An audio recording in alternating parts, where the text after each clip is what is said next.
thank you so much for tuning in to today's cooking demo. Since February is American Heart Month, today's recipe is going to be focused on heart health. Before we get started, I wanted to mention that the code is at the end of the video, so make sure to wait for that to get your points for today. I wanted to share a little bit about myself before we get started. My name is Kendall Waldrop and I'm a dietetic intern here at UAB. I completed my undergrad at Stanford University with a bachelor's in nutrition and dietetics, and I'm now in the clinical track dietetic internship here at UAB. I've absolutely loved my time here at UAB so far, and I'm excited to hopefully be a dietitian this fall. Kelly, would you like to introduce yourself? Yeah, thank you, Kendall. Hi, my name is Kelly Berg, and I am a registered dietitian, assistant professor, and a dietetic internship preceptor, which has the opportunity to meet Kendall and perform this cooking demo for you all today. Yeah, so thank you so much for helping me, first of all. And I also wanted to mention 3 other ladies that helped with the recipe development and content creation for today's video. The first one is Callie Davis. She's also a dietetic intern in the same program as me. The second one is Barbara Roberts with Live Health Smart Alabama. And the third one is Emily Davidson with UAB Employee Wellness. So thank all of you ladies. This would not be possible without you 4. Since February is American Heart Month, the recipe that we chose to make today is centered around heart health, like I mentioned before. So this is a great time for everyone to focus on eating healthier by choosing heart-healthy choices and also by incorporating exercise into their daily lives. So this video is going to be beneficial for you today because it is all about heart health. So I'm going to go ahead and explain the dish that we'll be making today. We're going to make black bean and chicken fajitas, and we also have a vegetarian modification. So it's going to be the same dish, but we're going to omit the chicken. So it's just going to be black bean fajitas. So the ingredients that you'll need today are 1 tablespoon of olive oil. You'll need 2 bell peppers, which I already cut up 1 bell pepper behind me, but preferably red bell peppers just because it has more nutrients than the other bell peppers. But also if you like variety and you want to add some color, you can totally pick a green or an orange bell pepper. Also, you'll need 1 tomato. You'll need a onion, a avocado, and kind of just a tip for picking a ripe avocado. You want to make sure that it's not too soft or too hard, so it kind of yields to somewhat gentle pressure when you press on it. And the easiest way for me to pick a ripe avocado is just to make sure that it's not too green, because that means it's not as ripe as it should be, and it's also not brown because that means that it's too ripe. You'll also need 3 different seasonings. So today we have chili powder, cayenne pepper, and onion powder. So you'll need 1/4 of a teaspoon of each of those. So I want some cheese for today. This is also optional, so you don't have to add this, but it just adds a little bit of extra flavor.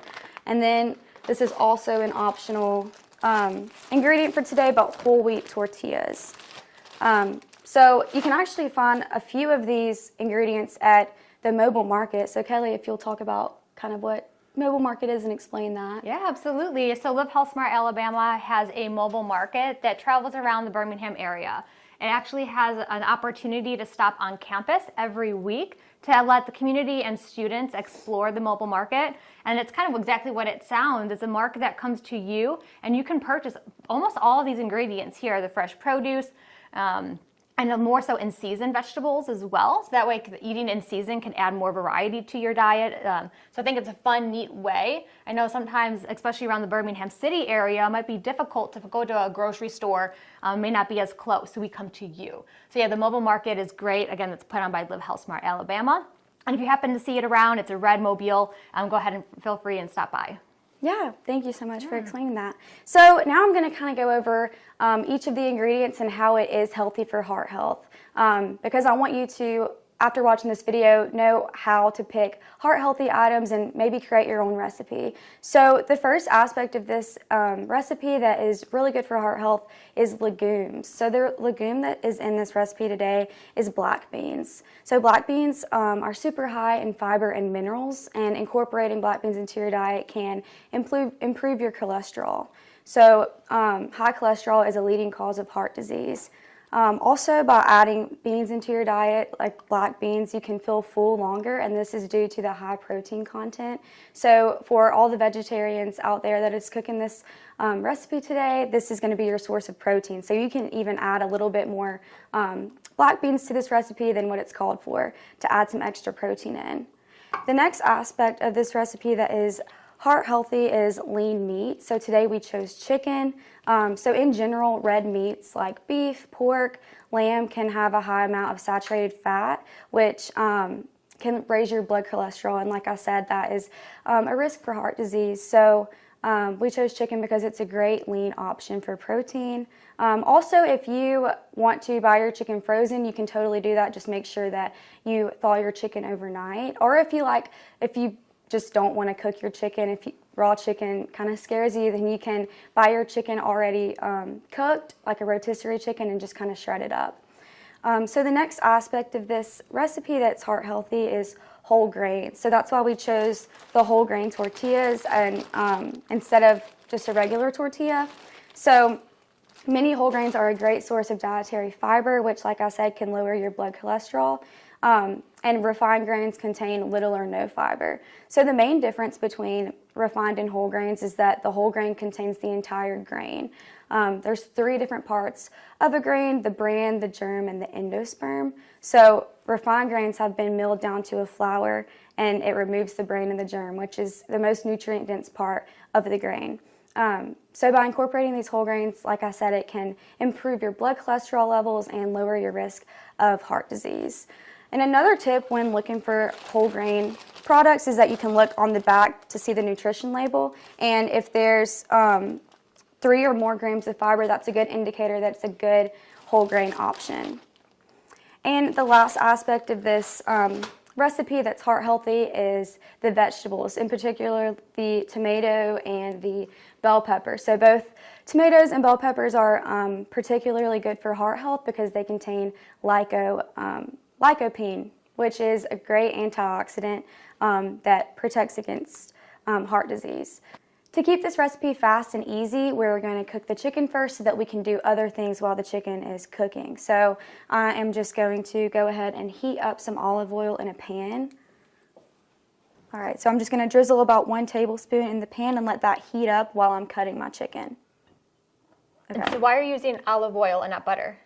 Great question. So olive oil is a healthy fat. So if we're going to talk about different fats, there's saturated fat and unsaturated fats.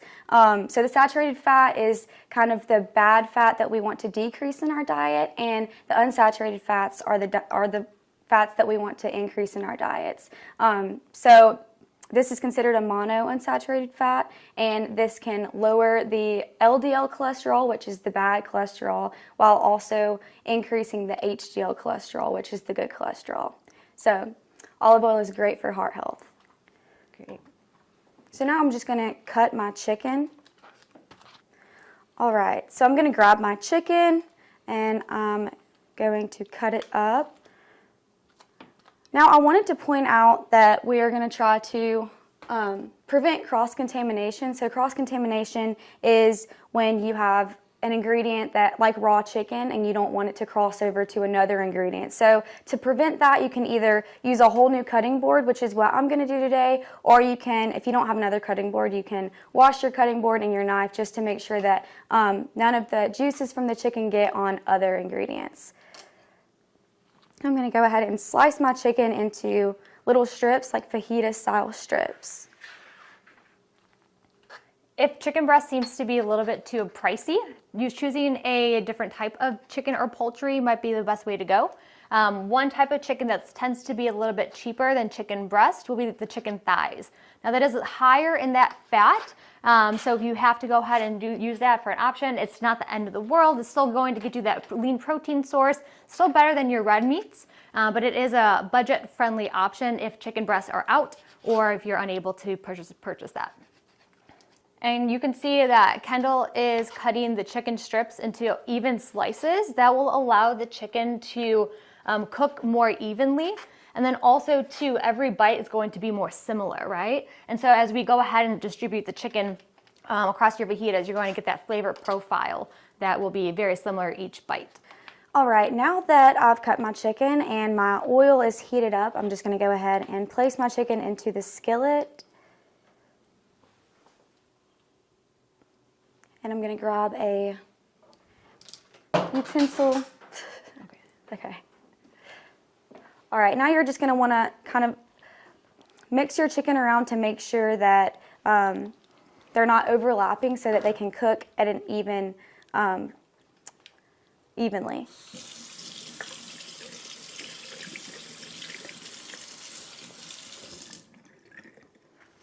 All right, and like I said, so that we can prevent cross-contamination, I'm going to go ahead and wash my hands.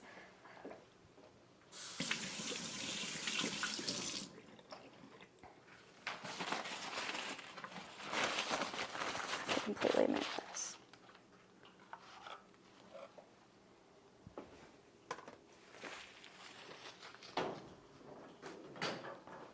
Okay, so I went ahead and grabbed a new cutting board and knife so that I can cut my produce. So I'm going to go ahead and start with the bell pepper. Make sure that you've washed your produce before you cut it, just to make sure that you wash away any dirt or any impurities before you begin.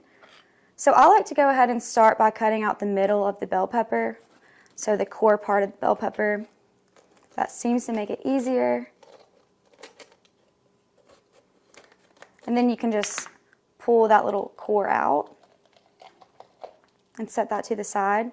And now you want to make sure that you have a flat surface, so I'm going to cut it in half to make sure that there's a flat surface to work with. So now I can lay it flat and cut. But before I do that, I'm going to make sure that I get out all of the white and make sure that the seeds are gone as well, because that can kind of add a bitter flavor to the profile that you don't really want. So I'm going to go ahead and cut this in half to make it easier, and I'm going to cut that white part out.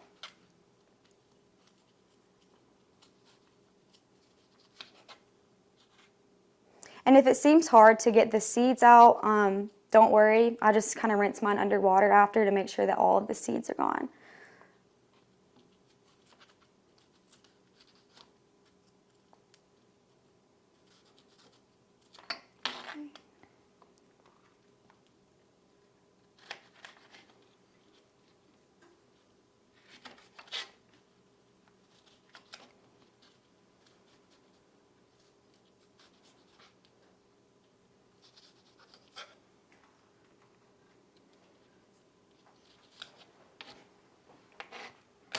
If you do leave any of the white part on, that's completely okay. Just try to get the majority of it off of the bell pepper that you're going to use.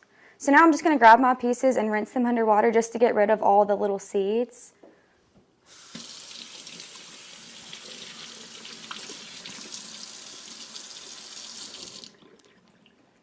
If time is not on your side, you can also prep these in advance and keep them in the refrigerator in a Tupperware container. I like to put a paper towel that's kind of damp, so a little bit wet paper towel in the peppers. It'll keep them nice, fresh, and crisp as well. And then take those out. You can keep those for 3 to 5 days in the refrigerator, so that way you can always grab and take. Even if you cut too much for your meal, you can always take these and add them to a different dish, or have them as a snack. Now, very similar to the way that I cut the chicken, I'm going to cut the bell pepper into slices, even slices, so that they cook evenly.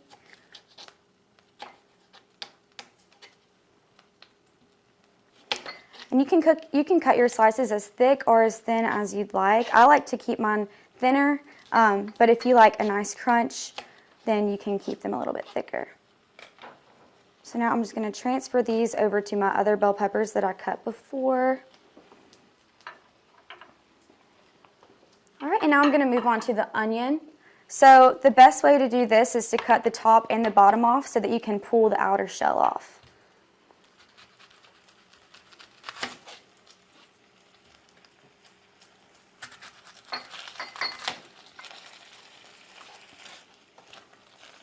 And as you're cooking your chicken, you want to make sure that you cook both sides evenly. So once one side has kind of turned white or looks more like the chicken you want to eat, less raw or less pink, you can go ahead and give that a flip, and that way both sides are going to be cooked evenly, so you can ensure that the temperature of the chicken is even all around.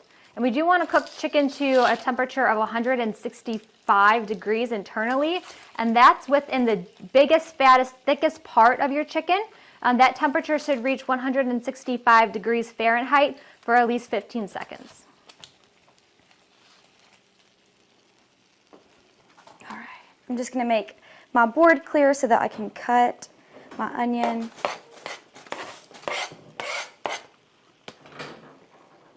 All right, and kind of the same thing with the onion. After you've pulled the outer shell off, you want a flat surface to work with. So I'm just going to go ahead and chop the onion directly in half. And now I can set it on the flat part so that I can have a good surface to work with. So now I'm just going to kind of cut vertically and horizontally. So first I'm going to cut vertically down the onion.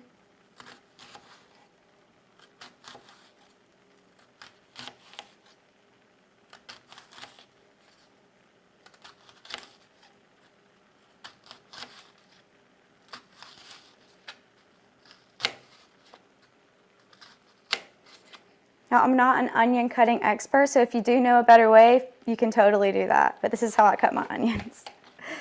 That's one thing about cooking. I feel like you can learn your own methods and not ruin it. Right, right.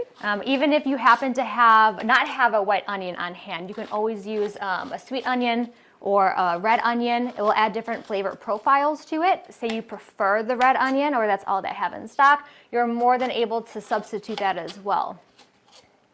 And now I see there are a few pieces that are larger than the other, so I'm just going to go through and kind of chop to make sure they're all about the same size.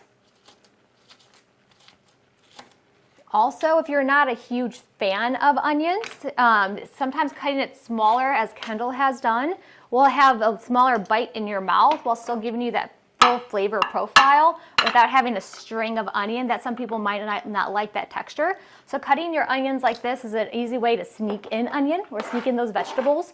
And then also provide you enough flavor and getting those health benefits from the onions itself.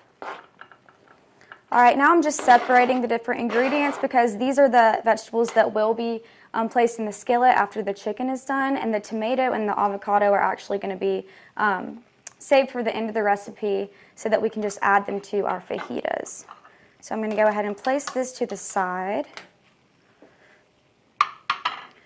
And now I'm going to cut my tomato. So with the tomato, I just like to start by slicing the top off. And I like to do slices, so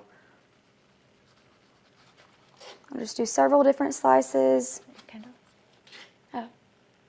All right, so now I'm just slicing my tomato. So I just like to do several different slices. Again, I'm not a tomato chopping expert, so if you have a better method, feel free. Now I'm going to line them all up, and I'm just going to do vertical slices and then also horizontal to get little cubes. What I find easiest when cutting tomatoes is making sure you're using a very sharp knife. Now, using a sharp knife might be intimidating, but it's actually safer than using a dull knife. Having a sharper knife will cut through thicker pieces of meats or skins, and the tomato might seem soft, but that skin is kind of hard to cut through. So if you seem that you're cutting through your tomato and it's becoming mushy, you might want to try to find a sharper knife.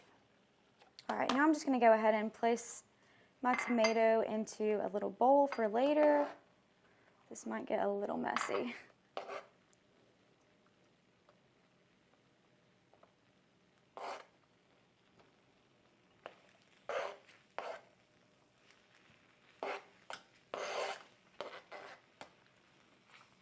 Okay, now that I'm done with the tomato, I'm going to go ahead and cut the avocado. I actually really like cutting avocados. This is kind of fun. So I'm just going to start at the top and do a straight line down. Now as I'm cutting the straight line, I'm going to rotate the avocado so that I make one vertical cut all the way through, and now you can just grab both halves and twist. It's so satisfying. So now I think that the best method is to use your knife to get the core out, but I actually might use a little spoon just for safety reasons. That worked perfectly. So if you have a little spoon, you can just go ahead and scoop it out. Okay. Now to get little slices out of the avocado, you can just slice vertically down your avocado, making sure that your cut isn't too deep because your hand is behind the avocado. And now you can just take a spoon and kind of scoop it out.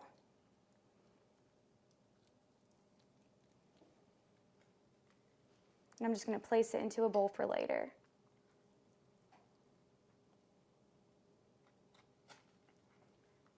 And if you are prepping your avocado in advance and leaving it out to sit for longer than what we will have, or you let it sit in your refrigerator, it will start turning brown, but that's okay. That is normal. It's just from the oxygen hitting that. But one way to prevent that is to add an acid. And what you can do is you can add some tomato to it, since you're going to be using it in the same dish. Tomatoes do have acidity in them, so that will add and protect the oxygen from turning brown. Or you can add a little bit of lemon or lime juice. Lime here would be able to add a little bit more flavor to this dish as well, and also help keep that fresh over a longer duration of time. And when you are checking your chicken for temperature or any types of meat, using a meat thermometer is the best option or best route.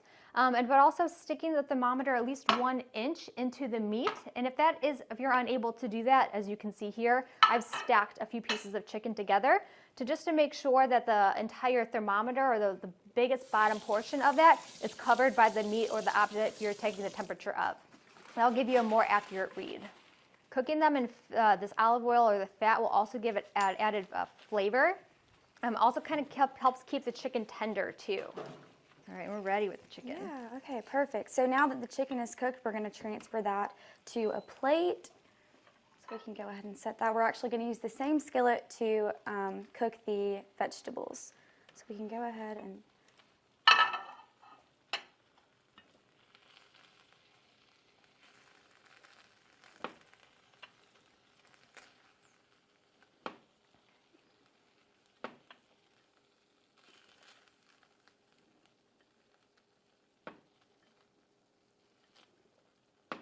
okay, perfect.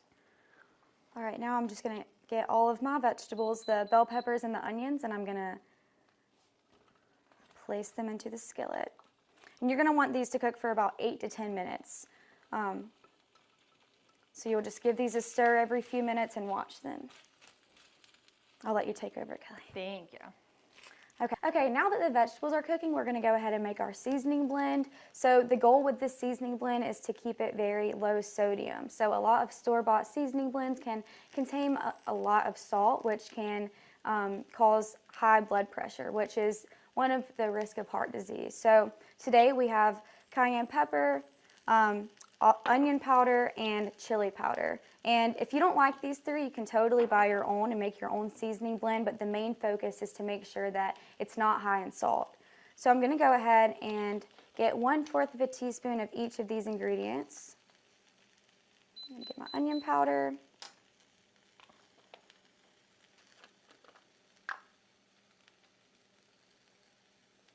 chili powder, and my cayenne pepper.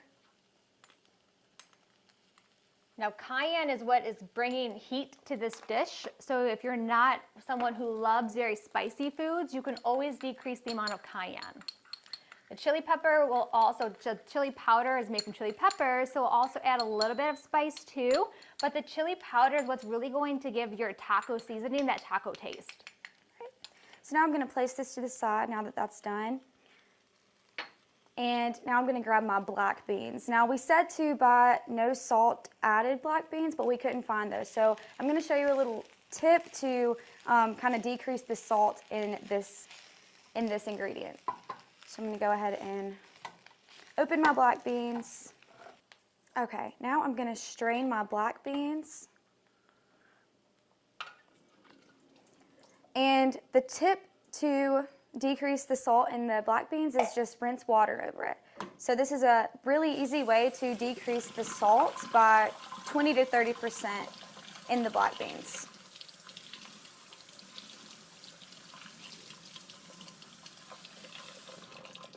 So if you can't find no salt added black beans, then it's completely fine. You can just rinse them.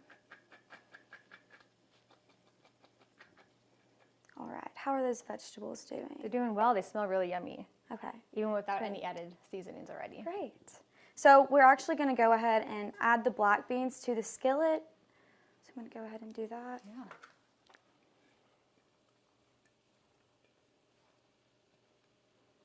right, if you'll give that a little stir. Thank you.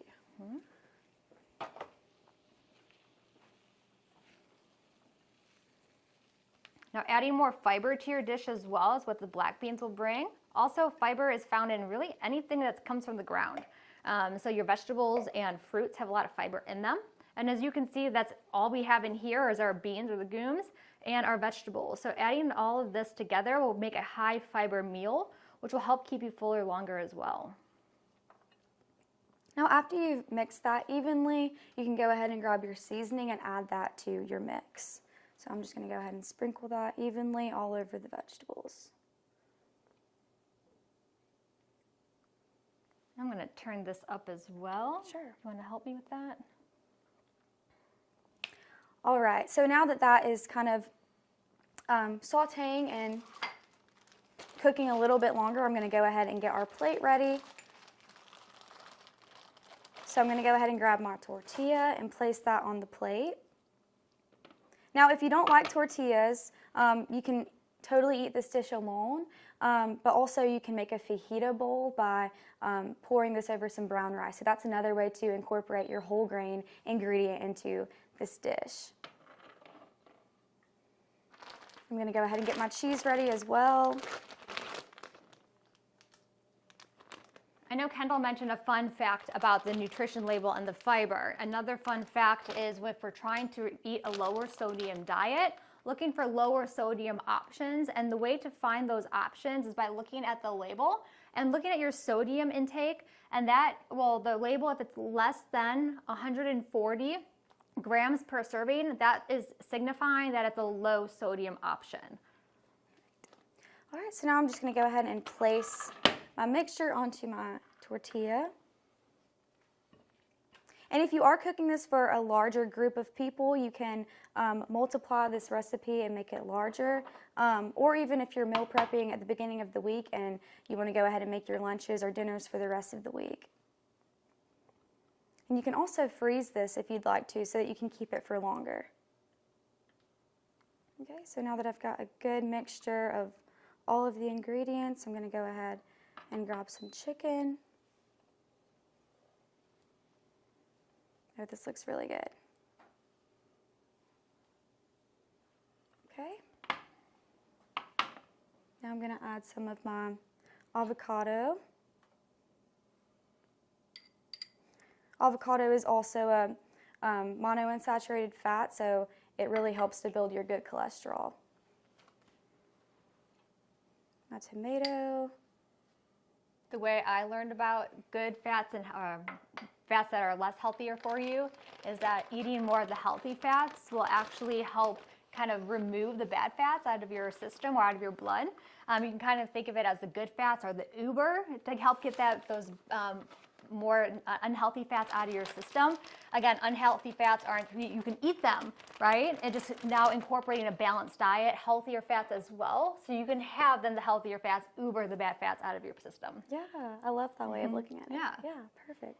And you're all done. So this is your completed dish. You can find this recipe on UAB Employee Wellness. So I hope that you've enjoyed this video and I hope that you try this recipe at home. Thank you so much for watching today. Thank you. Thank you, Kendall.